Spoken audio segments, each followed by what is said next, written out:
Hi everyone. I just got back from Poland and I wanted to make a short video of my initial impressions.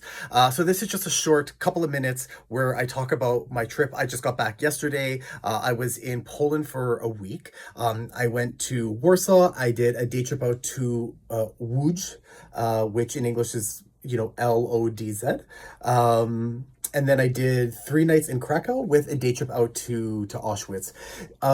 Poland was beautiful. I really loved it. I'm surprised that I waited as long as I did to visit.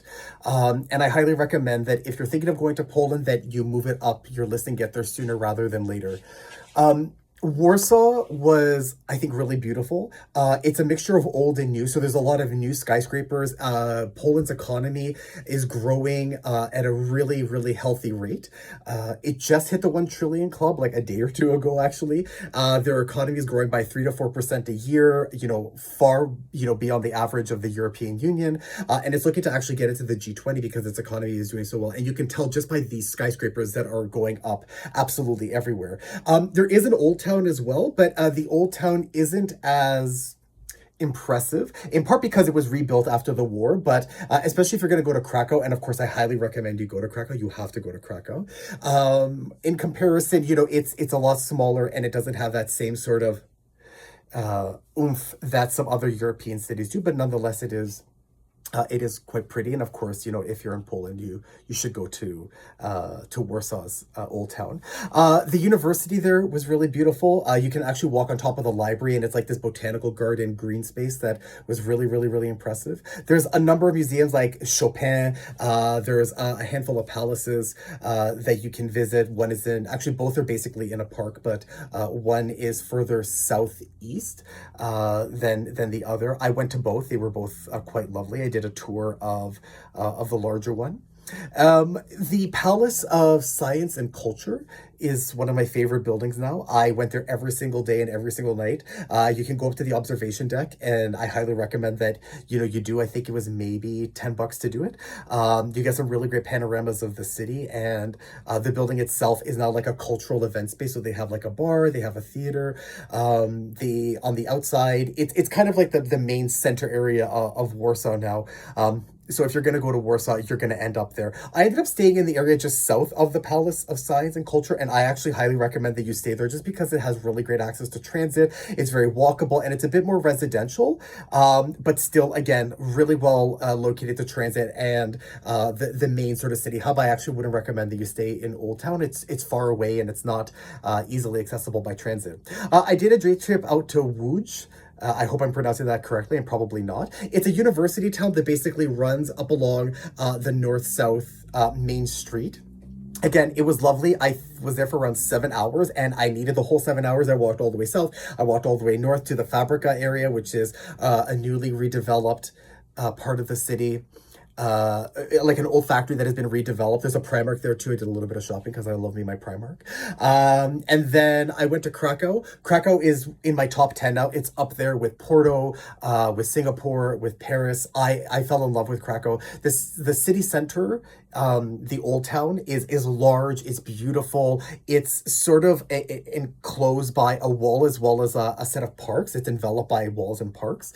The Jewish quarter is a lot of fun, as is the case with a lot of Jewish quarters in Europe, like Budapest is another example, that tend to be more gentrified, more artsy, good restaurants, good bars. It seems to be the place where people sort of go out to enjoy themselves, especially the locals.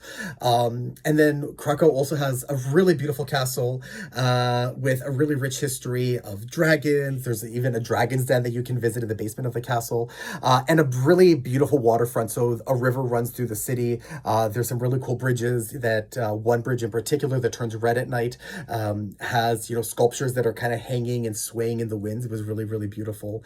I love Krakow. You have to go to Krakow. It is more of an older sort of city rather than Warsaw that is newly developed, but I found it incredibly charming. And again, just walking, especially at night, along the waterfront and in the main square. The main square at night was very reminiscent of Prague's, and Prague's old city center square is probably my favorite in the world, and I think Krakow's comes into a close second.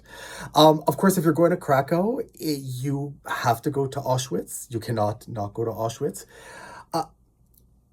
Talking about Auschwitz is not easy, and I don't think that it should be, just given the horrors and the atrocity. You read about the Holocaust, you know what happened, but it's very different when you actually go to the space where the administration of that kind of extermination happened. When you see the barracks, when you look through the bureaucracy of how it all worked, when you see the train tracks and the pictures that are also set up that show how people came in, and you're sort of put in that perspective. When you see the boots that are piled up as you make your way through the museum, they actually show you, suitcases and glasses and all the things that were taken from people that were brought there into the concentration camps and then into Birkenau, which is part of Auschwitz. There's Auschwitz, which is in the city of Auschwitz, and then Birkenau, which is kind of just outside, which Auschwitz is known as Auschwitz 1, Birkenau is known as Auschwitz 2, and then there is an Auschwitz 3, which was like a labor camp. But Auschwitz 2, Birkenau, is actually known as like the extermination camp. And you just kind of see it with the train. It's when people see Auschwitz, they actually see the main building, which is a sort of rectangle building with a main tower in the center, and then the train track that goes all the way through, that's actually Birkenau. And then it's such a big space. It's horrifying how big the space is, and all of these barracks that are built up, and the way that the train track goes right to the very end where, the collapsed gas chambers and crematoriums were at the very end, when the Nazis tried to hide the evidence of what they were doing, which of course didn't work. It's a must go to, and it's something to really experience. I would say book a guided tour. It's 4 hours. A short one is 4 hours, but it goes by very quickly, again, just because there is so much to see, and these spaces are terrifyingly big. You can go to, the Auschwitz organizational website and book a tour. Do it at least a week in advance. I had to do my tour in French. Luckily, I do speak decent enough French where it was okay for me, but like the English tour seemed to book up really quickly, so I was very lucky that there was space for the French tours. Again, I ended up booking this trip like 2 days before I actually left, just because that's how everything worked out. And it's important to go to Auschwitz.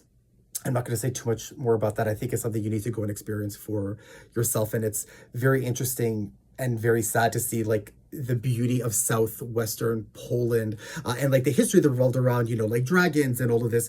The Witcher is, kind of inspired by a lot of the folklore in Poland, how, Nazi occupied